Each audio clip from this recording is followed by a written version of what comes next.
Mr. Douglas Adams. I feel like I'm here with a celebrity right now. My name is Charlie Brown. You probably don't remember me. Charlie, we all loved you. Oh, thank you very much. While you were here, Charlie Brown, we all knew you. We all loved you. And we all let you be Charlie. No, that's you true. Were a favorite. Yeah, well, thank you very and much. I thought, when I read about your incredible run at the Loft, that's Charlie. He's doing Charlie's thing. Yeah. I'm proud of you. Can you tell me a little bit about how long you were here? Well, when did you start? I was here 13 years. I very fortunate in my career to get in on building a new school.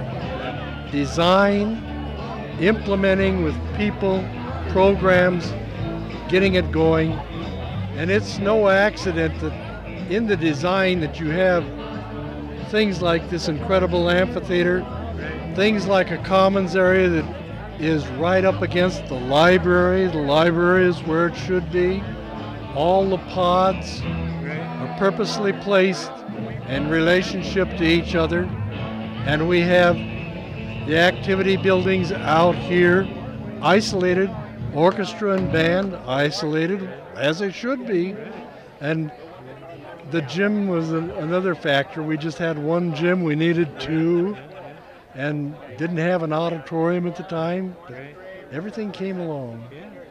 So when you first started, what did you have intentions of being an assistant vice principal, a teacher? No, did you start out wanting to be? I wanted to be the hands-on assistant principal, working with just the students, not the adults. And that I got a great deal of satisfaction. I think I had a great deal of success in working with just the students. And don't bother me with working or interacting with the adults. I will anyhow, that'll take care of itself, but my primary interest is to go face to face with each student, make sure I knew their name, their neighborhood if I could, and if possible, know one or two classes that they're in so I could find them in a hurry if I had to. Right. And it worked. I guess I wonder how it feels to you to be here. Now, all these people seem to know you above everyone else I'm looking at. Well, I know, it's like I say, you make a point to get acquainted and make sure you're inserted in their lives. And trust me, and we'll get through this thing, because you got greater things to do than Cholla High. Right. And I'm hearing it today. They got on to much greater things than Cholla High. And yet they bounce back today and say, you people turned me around. Somehow you booted me in the right direction and I took it up. And that is so good to hear. When was your last year here again? 1982. 1982. So I graduated till I left. Well, thank you. Yeah, they gave me a diploma and rocked me out of here. But after 35 years in the schoolhouse, it was time to get out.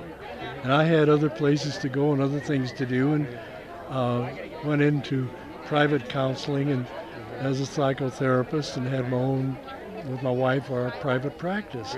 And it did very well, and we quit in 1995 and retired and moved to Green Valley. Is there a message that you can give to all the students that were here tonight for the video? The only thing that I can say is that live this to the fullest. Get a hold of your potential and take it. Don't let anyone else really pull you away from it, because you're on the true path. And carry on. Okay.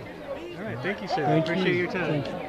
It's a pleasure to see you. All right. Thank you. Yeah.